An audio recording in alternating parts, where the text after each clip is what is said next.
Apocalipse, capítulo de número 3. Nós iremos ler a partir do versículo de número 14. Diz assim a palavra do Senhor. Ao anjo da igreja em Laodiceia, escreve: estas coisas diz o Amém, a testemunha fiel e verdadeira, o princípio da criação de Deus. Conheço as tuas obras, que nem és frio nem quente, quem deras fosses frio ou quente.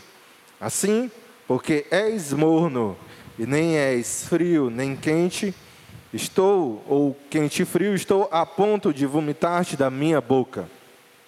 Pois dizes: estou rico e abastado, e não preciso de coisa alguma, e nem sabe que tu és infeliz, sim, miserável, pobre, cego e nu. Aconselho-te que de mim compres ouro refinado pelo fogo, para te enriqueceres, vestiduras brancas para te vestires, a fim de que não seja manifesta a vergonha da tua nudez, colírio para ungires os olhos, a fim de que vejas. Eu repreendo e disciplino a quantos amo. Sê, pois, zeloso e arrepende-te. Eis que estou à porta e bato. Se alguém ouvir a minha voz e abrir a porta, entrarei em sua casa e cearei com ele, e ele comigo. Ao vencedor, dar-lhe-ei a sentar-se comigo no meu trono, assim como também eu venci e me assentei com meu Pai no seu trono. Quem tem ouvidos, ouça o que o Espírito diz às igrejas. Louvado seja o Senhor.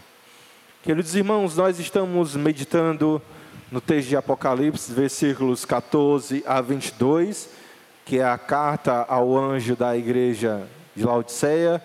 E nós estamos meditando nessa passagem sobre esse seguinte tema geral: não a arrogância espiritual. E hoje eu queria concentrar a nossa análise, junto com os meus amados irmãos, sobre os versículos 15 e 16. E eu queria meditar com vocês sobre o seguinte assunto: busca por fervor espiritual. Busca por fervor espiritual. De fato, amados irmãos, a igreja de Laodiceia, ela tem um grande problema. Nós estamos diante da igreja que possui aquele sentimento de altivez, de soberba, de arrogância espiritual. E esse problema por si só requer e muito a nossa atenção. Ele precisa e muito do nosso cuidado e do nosso foco para que ele possa ser extirpado das nossas vidas. Porque, irmãos, veja, o orgulho espiritual ou a arrogância espiritual não combina em nada com o Evangelho. Não combina com a vida daqueles que antes foram ou estavam no lamaçal do pecado, que antes eram filhos da ira, que antes estavam perdidos em seus erros, em seus pecados, e hoje foram transportados do império das trevas para o reino de Cristo Jesus. Então, irmãos, o orgulho, a altivez espiritual não combina com aqueles que foram tirados de onde nós fomos tirados, e que estão, por graça de Deus, por misericórdia do Senhor, onde nós estamos. O que de fato se espera de nós, de que se espera daqueles que foram eleitos por Deus e restaurados em Cristo Jesus, é que nós desenvolvamos, irmãos, no lugar de arrogância, humildade espiritual.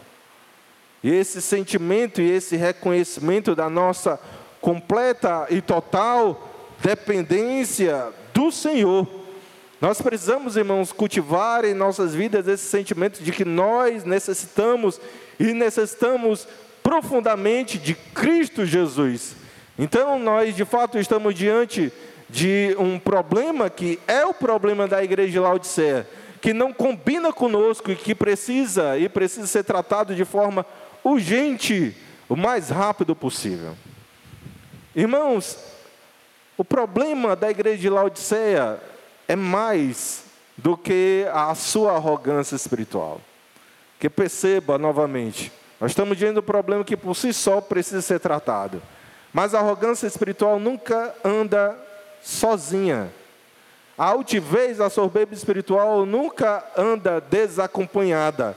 Ela sempre caminha ao lado de outros problemas, ou de outros pecados, ou de outros erros espirituais. E é isso que nós vemos aqui nos versículos 15 e 16. Nós, de fato, estamos diante de uma igreja soberba, uma igreja presunçosa, mas também, irmão, nós estamos, de fato, de uma igreja que, espiritualmente falando, era uma igreja morna. Esse é o problema de Laodiceia.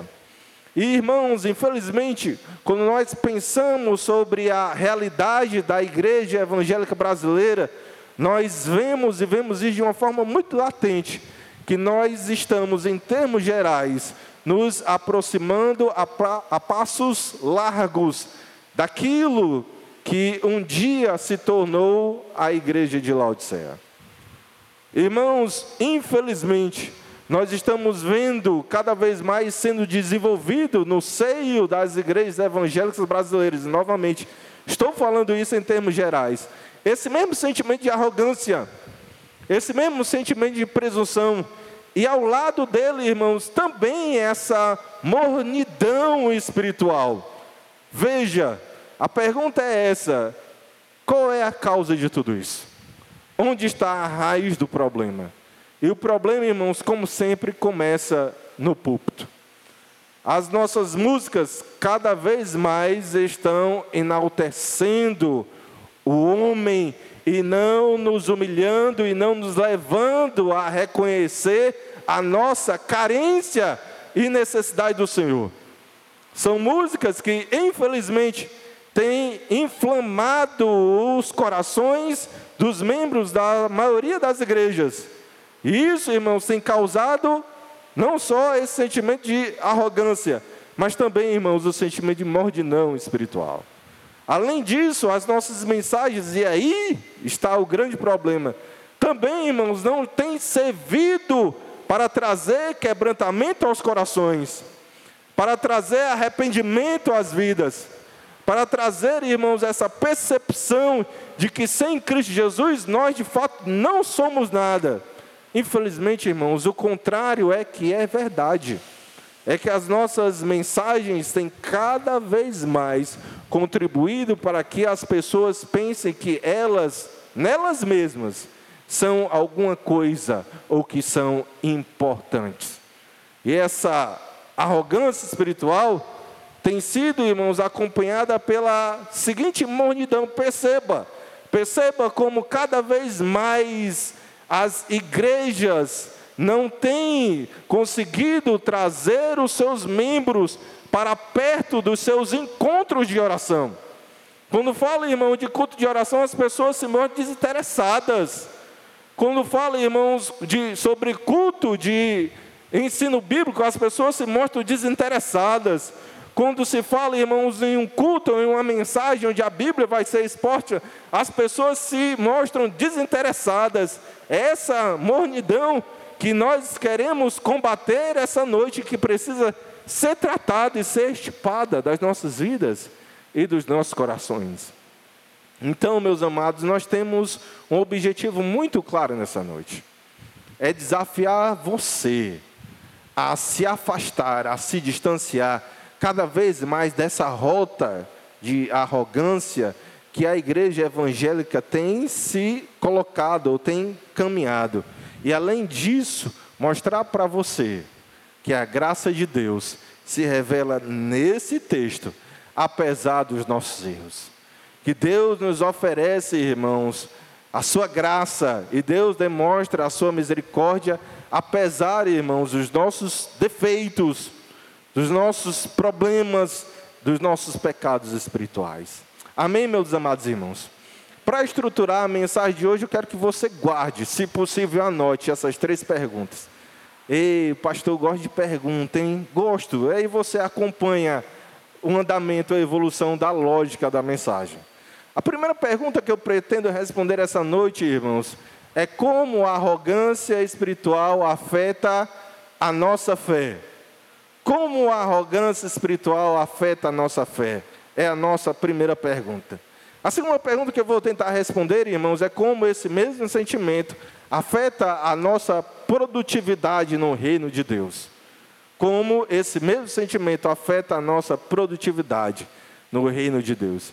E a última pergunta, a pergunta que eu quero que você saia daqui essa noite, é como Deus, apesar dos nossos erros, ou apesar dos erros da igreja de Laodiceia, demonstra a sua graça pelo seu povo, ou para o seu povo. Amém, meus amados irmãos? Vamos ouvir então a mensagem que Deus tem para as nossas vidas essa noite. Qual é a primeira pergunta? Como a arrogância espiritual afeta a nossa fé?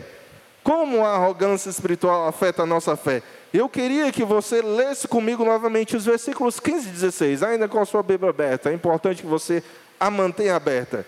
Versículos 15 e 16 diz o seguinte: conheço as tuas obras, que nem és frio nem quente.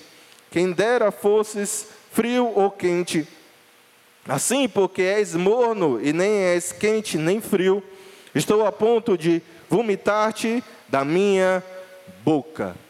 Antes de mais nada, irmãos, eu preciso dizer para vocês que existem duas formas de interpretarmos os versículos que nós acabamos de ler. Na verdade, irmãos, o grupo dos comentaristas bíblicos aqui se dividem, melhor dizendo, em dois grupos, em duas formas de entender esses dois versículos. E o primeiro grupo, irmãos, é aquele que vai nos ajudar a responder a nossa primeira pergunta: como a arrogância espiritual afeta a nossa fé? Porque perceba, o texto fala aqui daquele que é quente, daquele que é frio, daquele que é morno. Frio, quente e morno. E esse primeiro grupo de comentaristas diz o seguinte, que aqui frio, quente e morno indicam a condição espiritual da igreja de Laodiceia. A ideia é mais ou menos a seguinte, irmãos: o que significa ser quente? É ter fervor espiritual. O que significa ser morno? É ter apatia espiritual. O que significa ser frio? É não ter nenhum tipo de relacionamento com Deus. O crente ou cristão quente, seria aquele cristão que ama, que é interessado e que busca a Deus de todo o coração. O crente morno é aquele cristão, irmãos, que vive de forma desinteressada, apática, no seu caminhar, no seu dia a dia para com Deus. E aquele que é frio de fato seria aquele que não tem ainda nenhum compromisso com o Senhor e ainda não foi alcançado pelo poder do Evangelho. Então, irmãos, caminhando nessa perspectiva, o que é que nós temos aqui? Como era ou como foi a situação encontrada por Cristo na igreja de Laodiceia? Eles eram crentes fervorosos, eles eram crentes sem nenhum fervor, sem nenhum compromisso, sem nenhum sentimento de amor ardente por Cristo Jesus. Percebe, irmãos, como nós de fato estamos diante de uma igreja que é muito problemática. Uma igreja que é, em sua essência, altiva, soberba, e além disso, é uma igreja, irmãos, que espiritualmente falando, é uma igreja que está em cima do muro, que não tem o seu coração de fato completamente voltado para Deus. E essa igreja, irmãos, precisa, de fato e de verdade, que alguma coisa aconteça, que uma mudança ocorra, que uma transformação, irmãos, de fato se instale sobre eles. Entretanto, meus amados irmãos, algumas coisas precisam ser observadas aqui, certo? Se quente é ter fervor, se ser morno é ter apatia espiritual. E se ser frio é não ter nenhum compromisso para com Deus, algumas coisas precisam ficar muito claras aqui. Porque alguém pode olhar para esse texto e ter uma interpretação errada sobre aquilo que Cristo diz aqui. Que interpretação, pastor? Porque perceba, Jesus diz que ele prefere que aquela igreja seja fria ou quente. Só que perceba, frio e quente não estão no mesmo nível de preferência para Cristo Jesus. Você percebe isso? Que Cristo não prefere no mesmo nível, que ou você seja frio ou você seja quente. Se a gente for perguntar para esse texto e para todo o testemunho da palavra de Deus, o que Cristo prefere para o seu povo, é que ele seja quente ou frio? Você percebe isso? Alguns podem ser levados a entender mal esse texto, e a gente precisa fazer essa observação. Cristo prefere que você seja quente. Cristo prefere que o seu coração seja completamente tomado de amor pelo Senhor. Cristo prefere que você, assim como a coça anseia pelas águas, também você deseje a presença de Deus. Cristo deseja que nós mantenhamos uma profunda intimidade com o seu Espírito Santo. Quando se fala de oração, irmãos, a Bíblia nos exorta: orai sem cessar. Quando se fala, irmãos, sobre a atitude de dedicação à leitura da palavra de Deus, a Bíblia declara que o bem-aventurado é aquele cujo seu prazer está na lei do Senhor, e na sua lei medita de dia e de noite. Quando se fala, irmãos, sobre o nosso compromisso na participação dos cultos, o exemplo da igreja primitiva de Atos 2 é que eles perseveravam unânimes no templo, diariamente. Quando se fala, irmãos, sobre o nosso amor pelo Senhor, a exortação bíblica é que nós devemos amar a Deus de todo o nosso coração, toda a nossa alma, com todas as nossas forças. Quando se fala, irmãos, sobre as nossas prioridades, o testemunho bíblico é que nós devemos buscar, em primeiro lugar, o Senhor Deus, o seu reino e a sua justiça, e todas as outras coisas vos serão acrescentadas. Deus deseja que a sua igreja, que o seu povo, que eu e você, tenhamos maior zelo e maior fervor espiritual. Deus deseja que os nossos corações ardam de amor por Cristo Jesus. Deus deseja que eu e você sejamos crentes espiritualmente despertados e completamente tomados de paixão pelo Senhor. Deus deseja que eu e você sejamos cristãos quentes. Amém, amados irmãos? Mas existe uma declaração surpreendente no texto, não é verdade? Existe uma declaração, irmão, de fato muito surpreendente no texto. Porque, ok, nós já entendemos que Cristo prefere que nós, em última instância, sejamos fervorosos. Mas o texto diz aqui que Cristo, irmãos, prefere que a sua igreja seja fria no lugar de morna. Você entende isso pelo texto? E essa, irmão, de fato é uma declaração muito surpreendente. Novamente, o que é que significa ser morno? É ser apático. O que é que significa ser frio, pastor? É não ter compromisso com Deus. Em última instância, é ainda não ter sido alcançado pela graça do Evangelho. É, em última instância, ainda não ter tido um encontro com Cristo. É, irmãos, em última instância, ainda não ter passado pelo processo de transformação e regeneração espiritual. E Cristo está dizendo aqui, de acordo com a perspectiva de muitos comentaristas, é que Ele prefere gente assim, gente que ainda não teve um encontro com Ele, do que crentes que estão na igreja, mas que não estão ainda com as suas vidas completamente voltadas para o Senhor. Essa, irmãos, é uma declaração surpreendente. E você precisa entender por que Jesus falou isso. E por que Jesus prefere assim?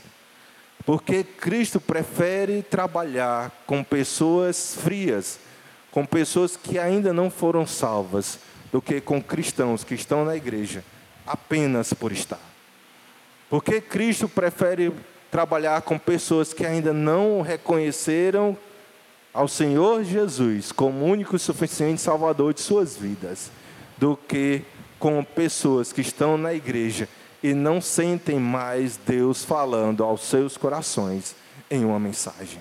Porque Cristo, irmãos, tem essa preferência por pessoas frias, do que por pessoas que estão na igreja e não têm mais desejo de buscar ao Senhor em oração, na leitura da palavra, nos cultos públicos, nos sacramentos. Por que isso, irmãos?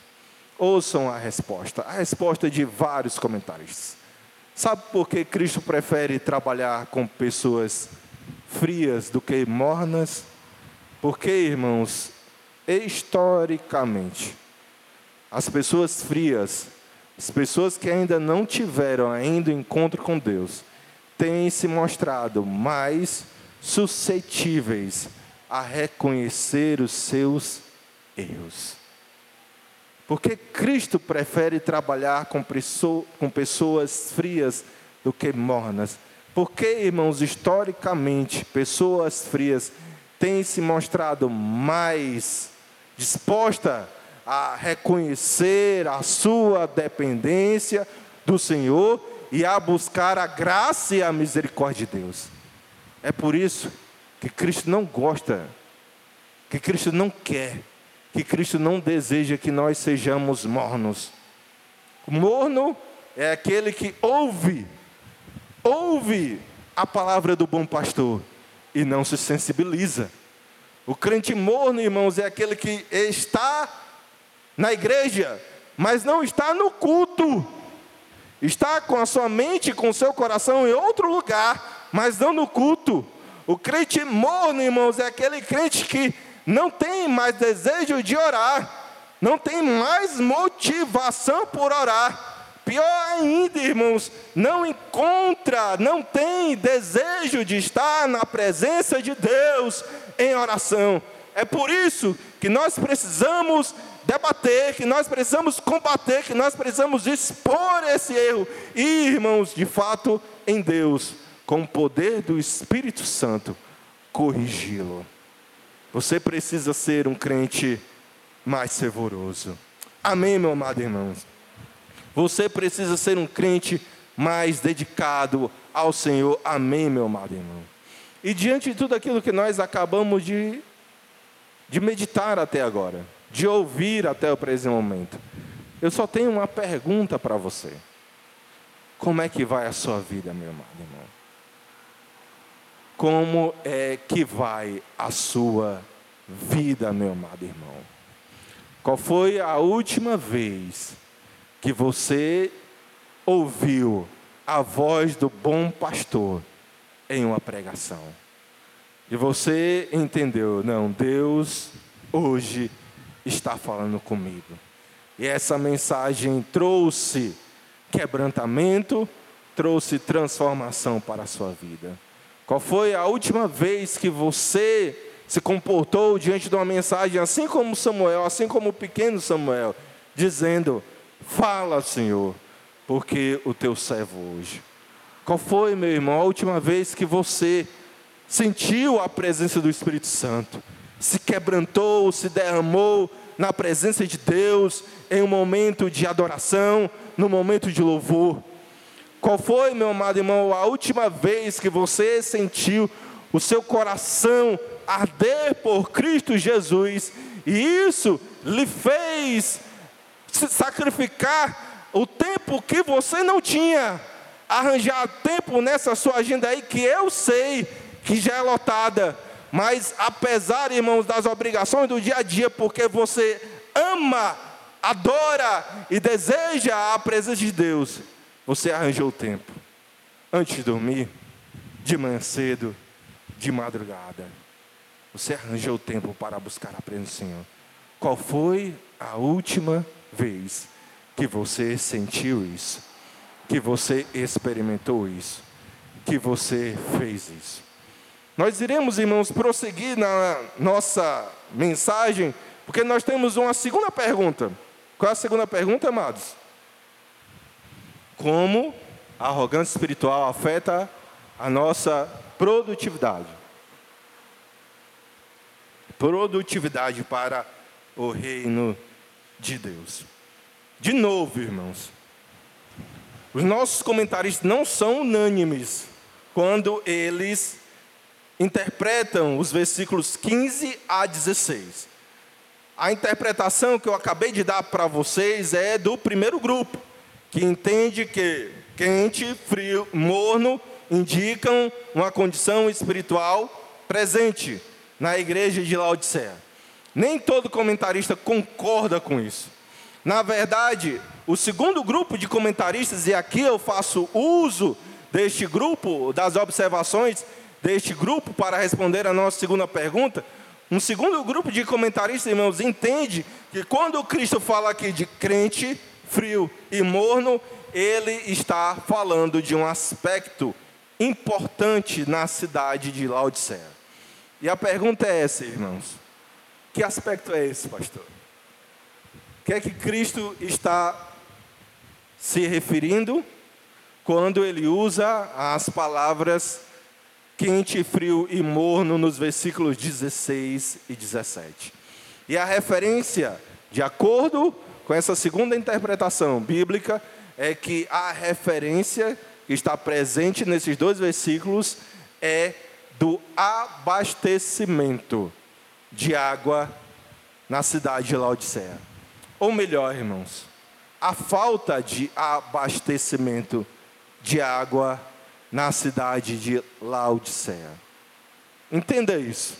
Laodiceia não tinha um abastecimento, não tinha em si mesma um abastecimento de água para suprir as necessidades dos seus moradores. Diferente, irmão, de duas cidades vizinhas dela. Por exemplo, a cidade de Colossos tinha abastecimento de água. E tinha abastecimento de água fria. Uma água fria refrescante e própria para o consumo. Era a água da cidade de Colossos. Uma outra cidade, irmãos, vizinha a Laodiceia, a cidade de Hierápolis. Tinha água quente. E uma água quente, irmãos, própria para uso medicinal e também própria para o banho. Como eu disse para vocês, Laodiceia não tinha abastecimento de água. Na verdade, eles criaram um aqueduto para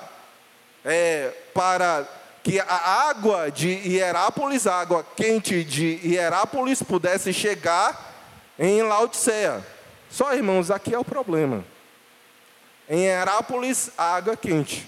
Quando essa água chegava em Laodiceia, essa água já estava o quê? Morna. Você percebe? Em Colossos, a água era fria, refrescante, própria para o consumo. Em Hierápolis, a água era quente, medicinal, boa para o banho. A água de Laodiceia era uma água morna. Era uma água, irmãos, que não prestava para nada. Na verdade, não é que a água de Laodiceia não prestava para nada por ser morna. Essa água causava enjoo, causava náusea, provocava vômito. Você percebe por que Jesus está falando essas palavras aí presentes no versículo de número 16? É sobre essa água, de acordo com muitos comentaristas, essa água morna, de acordo com muitos comentaristas, que Cristo faz referência aqui no versículo de número 16, quando ele diz assim: porque és morno e nem é quente nem frio, estou a ponto de vomitar-te da minha boca. Então, irmãos, entenda, em termos gerais, Qual é a diferença da primeira para a segunda interpretação dos versículos 15 a 16? O primeiro grupo diz que quente, frio, morno, condição espiritual. E o segundo grupo diz que quente, frio e morno determina a produtividade, a utilidade da igreja de Laodiceia. Entenda, é como se Cristo estivesse dizendo aqui para a sua igreja, para aquela igreja: Laodiceia, você é uma igreja que não serve para nada. Laodiceia, você não é uma igreja que, como as águas frias de Colossos, servem para ajudar a matar a sede das pessoas. Você não é essa igreja, Laodiceia. Laodiceia, você não é como as águas quentes de Hierápolis, que serve para trazer cura e para a limpeza das pessoas. Você não é essa igreja, Laodiceia. Laodiceia, você é uma igreja que, a exemplo das águas presentes em sua cidade, você não presta para nada. Na verdade, Laodiceia, o problema nem é que você não presta para nada, é porque você é morno. Você chega a adoecer, você chega a causar náusea, a causar enjoo. Esse é o seu problema. Imagine, irmãos, a situação espiritual dessa igreja, que além de não servir para nada, adoece. Além de não contribuir para o reino de Deus, causa enjoo. E é enjoo em quem aqui? Em Cristo. Cristo estava enjoado, nauseado com aquela igreja. Irmão, de fato, nós precisamos refletir sobre as nossas vidas, porque existe um motivo de ser igreja. Igreja só serve para servir.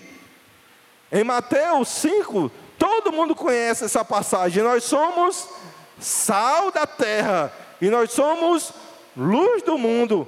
E o sal, irmãos, não pode se tornar insípido. Antes que chegue nesse ponto, ele precisa ser utilizado e ser corretamente, em tempo oportuno, utilizado. Nós, irmãos, somos luz do mundo. E nós, como luz do mundo, não podemos estar escondidos no alqueire. Nós precisamos ser colocados no velador, para alumiar todos aqueles que se encontram na sala, naquela casa. Irmãos, de fato existe um motivo de ser igreja. Deus espera, e esse é o desafio presente nesse texto. Esse texto, irmãos, está claramente nos desafiando a arregaçarmos as mangas, a sermos mais úteis, a nos disponibilizarmos mais, a fazermos mais, a nos colocarmos ainda mais à disposição do Senhor. Assim como Cristo, assim como Deus, melhor dizendo, exortou Abraão em Gênesis 12, é a mesma exortação e é o mesmo chamado que recai sobre as nossas vidas essa noite. Ser tu uma bênção. Você precisa ser uma bênção. Quando a igreja não serve, ela atrapalha. Quando a igreja não serve, ela adoece. Quando a igreja não serve, irmãos, ela prejudica. Nós precisamos ser aquela igreja que serve, que é uma bênção, que trabalha e que está disponível para servir ao Senhor e ao povo de Deus. Amém, meu amado irmão? Nós precisamos ser essa igreja. Só, irmãos, que eu quero caminhar com você para a conclusão dessa mensagem. Até agora, 2 perguntas. Existe a terceira pergunta. Me ajuda aí, qual é a terceira pergunta? A primeira é como a arrogância espiritual afeta a nossa fé, perfeito. Depois, como a arrogância espiritual afeta a nossa produtividade no reino de Deus. E a terceira pergunta, irmãos, qual é mesmo? Como a graça de Cristo se revela nesse texto? Como a graça de Cristo se revela nesse texto? Eu queria, irmãos, que você prestasse, por favor, a sua máxima atenção. Entenda o que é que Cristo está falando conosco através desses versículos. Ok, para você não sair confuso aqui nessa noite, porque eu disse que existem duas interpretações para os versículos 15 e 16. Vocês lembram disso? A primeira interpretação é que quente, frio e morno indicam condição espiritual. A segunda interpretação é que quente, frio e morno indicam a falta de produção espiritual ou a inutilidade da igreja de Laodiceia. E talvez você queira perguntar para o pastor, né? E aí, pastor, qual é a interpretação que o senhor crê que seja a mais correta? Quem quer saber, irmãos? E aí, pastor, qual é a interpretação entre as duas que o senhor crê que é a mais correta? Ouça isso, irmãos. Não há o que escolher aqui. Não há o que escolher. As duas estão corretas. Não é que uma esteja correta e a outra não. As duas estão corretas. E essa é a minha percepção sobre o texto e sobre a condição da igreja de Laodiceia. As duas estão corretas.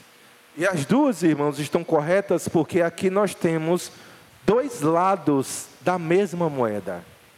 Quando nós olhamos para um lado da moeda, nós enxergamos na igreja de Laodiceia uma igreja sem qualquer fervor, sem qualquer interesse, de fato, espiritualmente apática. Quando nós viramos a moeda e nós enxergamos o outro lado, nós vemos, irmãos, uma igreja que de fato não produz, não se prontifica, não arregaça as mangas, que não é útil para o reino de Deus.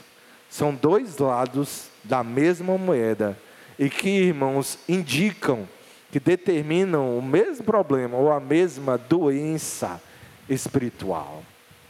Infelizmente, irmãos, este tem sido o caso cada vez mais de um número maior de cristãos na nossa nação. Crentes que são apáticos e também não se prontificam a servir a Deus e ao povo de Deus. E por outro lado, crentes que não se prontificam e que também são apáticos. Dois lados da mesma moeda. Mas, irmãos, perceba no versículo 16, e eu quero chamar a sua atenção para uma expressão presente nesse versículo. No versículo 16, irmãos, existe uma expressão que nos faz perceber o elemento da graça de Deus para com a igreja de Laodiceia e para com a vida daqueles irmãos nossos, para a minha vida e para a sua vida, se nós estivermos vivendo hoje na mesma situação dessa igreja. E a expressão que eu chamo a sua atenção é: estou a ponto de vomitar-te. Com destaque para estou a ponto. Quando eu leio isso, irmãos, eu faço a seguinte pergunta: por que não agora? Vocês entenderam? O texto diz: estou a ponto de vomitar-te. E a pergunta sincera que eu faço ao texto, irmãos, é: Senhor, por que não agora? Porque isso ainda não aconteceu. Por que não antes? Porque não no momento em que a igreja de Laodiceia está ouvindo a leitura dessa carta? Senhor, porque o Senhor ainda não expeliu esta igreja morna? Por que não, Senhor, nesse instante?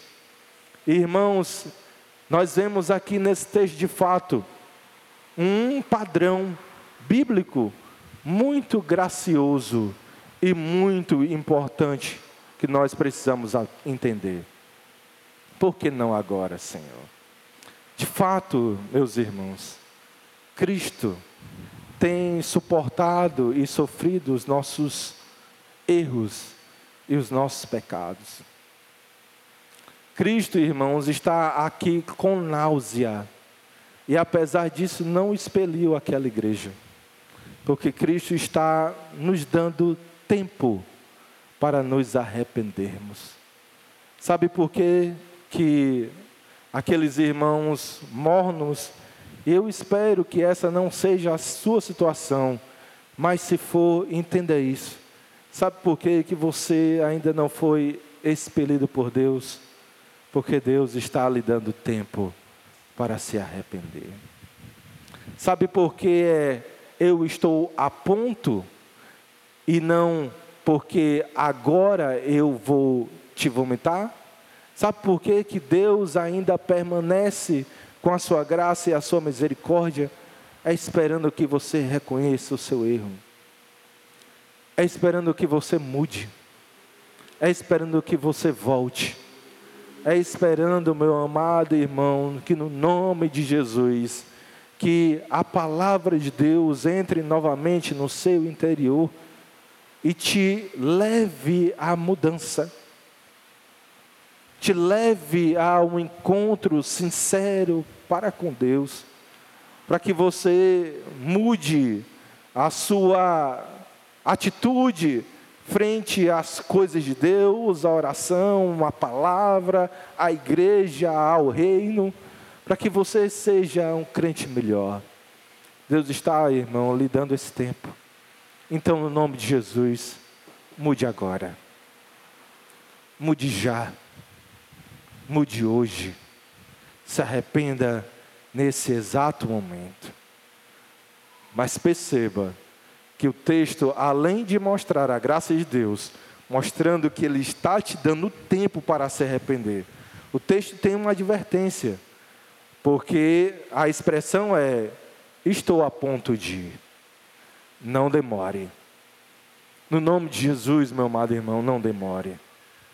Não brinque com a oferta da graça e da misericórdia de Deus. Não faça mau uso da longanimidade do Senhor. Se converta já. Se converta hoje. Se arrependa nesse momento. Amém, meus amados irmãos? Que Deus nos abençoe em nome de Jesus.